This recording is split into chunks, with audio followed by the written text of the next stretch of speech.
ఈరోజు గాంజాను అరికట్టడానికి, గాంజాను సమూలంగా నాశనం చేయడానికి ఒక సబ్ కమిటీ ఏర్పాటు చేసుకొని గౌరవ ముఖ్యమంత్రి గారు ఒక సబ్ కమిటీని మమ్మల్ని అందరినీ ఏర్పాటు చేసి ఈరోజు 6 మంత్రులతో కూడిన ఒక సబ్ కమిటీని ఏర్పాటు చేసుకొని ఈరోజు ఎవ్రీ టైం మేము దాని మీద ఒక అవగాహన తెచ్చుకొని కార్యాచరణ రూపొందించి ఈగల్ డిపార్ట్మెంట్తోని, టాస్క్ ఫోర్స్ డిపార్ట్మెంట్తోని, రైల్వే డిపార్ట్మెంట్ వాళ్ళతోని మేము కోఆర్డినేట్ చేసుకొని మేము ముందుకెళ్ళి డ్రగ్స్ కానీ గాంజా కానీ ఎక్కడైనా దొరికితే పార్టీలకు అతీతంగా, కులాలకి మతాలకి అతీతంగా మేము పట్టుకొని మేము వాళ్ళకి శిక్ష పడేటట్టు చేస్తూ ఉంటే ఒక పక్క నుంచి ఇతగాడు ఏం చేస్తున్నాడంటే ఇతగాడు విద్యార్థి విభాగం నాయకుల్ని ప్రోత్సహిస్తూ డ్రగ్స్ దందా నడిపే పరిస్థితి.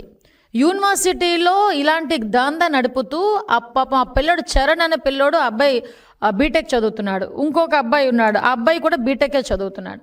వీళ్ళిద్దరినీ కూడా ఒక పావుల కింద, వాళ్ళిద్దరి పరిస్థితి కూడా నేను వెనకాతలు చూస్తానండి. వాళ్ళిద్దరిని కూడా చూస్తే హర్ష అండ్ చరణ్ వీళ్ళిద్దరిని కూడా చూస్తే పాపం వాళ్ళకి అంటే ఇలాంటి పిల్లల్ని వీళ్ళు టార్గెట్ చేస్తారు. ఎందుకు ఈ విషయాలని చాలా కూలంకషంగా చెప్తున్నానంటే ప్రజలు కూడా అవగాహన చేసుకోవాలి. నేను ఈరోజు జగన్మోహన్ రెడ్డిని తిట్టడానికో లేకపోతే నేను చేస్తున్న పని చెప్పడానికో రెండిటికి కాదండి. నేను చెప్తున్న గవర్నమెంట్ పని, మేము చేస్తున్న పని చెప్తూనే తల్లిదండ్రులు కూడా అలర్ట్ అవ్వాలి. ఇలాంటి పార్టీల పట్ల అలర్ట్గా ఉండాలి. ఇలాంటి పార్టీలకు సంబంధించిన వ్యక్తులతో మన పిల్లల్ని పంపించేటప్పుడు అలర్ట్గా ఉండాలి అని చెప్పడానికి చెప్తున్నా. వీళ్ళు ఏం చేస్తున్నారంటే పేద విద్యార్థులను టార్గెట్ చేసుకుంటారు. వాళ్ళు ఏంటంటే ఫీజులు కట్టేదానికో లేకపోతే వాళ్ళ చిన్న చిన్న అవసరాలకో డబ్బులు లేకపోతే అలాంటి వాళ్ళని పికప్ చేసి అలాంటి వాళ్ళకి డబ్బు ఎర చూపించి మీరు బెంగళూరు వెళ్ళి డ్రగ్స్ తీసుకురండి, లేకపోతే ఇలాంటి అక్కడికి వెళ్ళి ఒక స్మగ్లర్ ఉంటాడు, స్మగ్లర్ని కలవండి, మీకు ఇన్ని డబ్బులు వస్తాయని చెప్పి వాళ్ళని మోటివేట్ చేసి వాళ్ళని పంపించే పరిస్థితి వచ్చింది. ఈరోజు ఎన్డీపీఎస్ యాక్ట్ అంటే అంత చిన్న యాక్ట్ అనుకుంటున్నారా?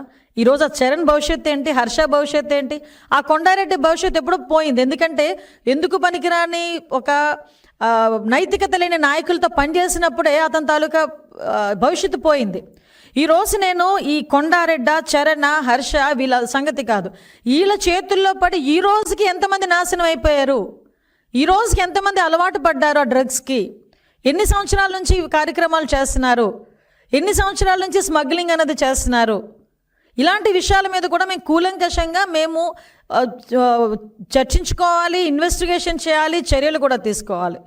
అంటే పర్టికులర్గా విశాఖపట్నానికి మేము ఈరోజు ప్రత్యేకంగా దృష్టి పెట్టి నేను ఒకటే అంటున్నానండి, విశాఖపట్నాన్ని ఆ రోజు రాజధానిగా చేస్తానన్నావు. దేనికి రాజధానిగా చేస్తానన్నావు? డ్రగ్స్ని పెంచి పోషించడానిక, గాంజాని పెంచి పోషించడానిక, భూ కబ్జాలక, రౌడీయిజానిక, హత్యా రాజకీయాలు చేయటానిక ఆ రోజు విశాఖపట్నాన్ని రాజధాని చేస్తానన్నావు?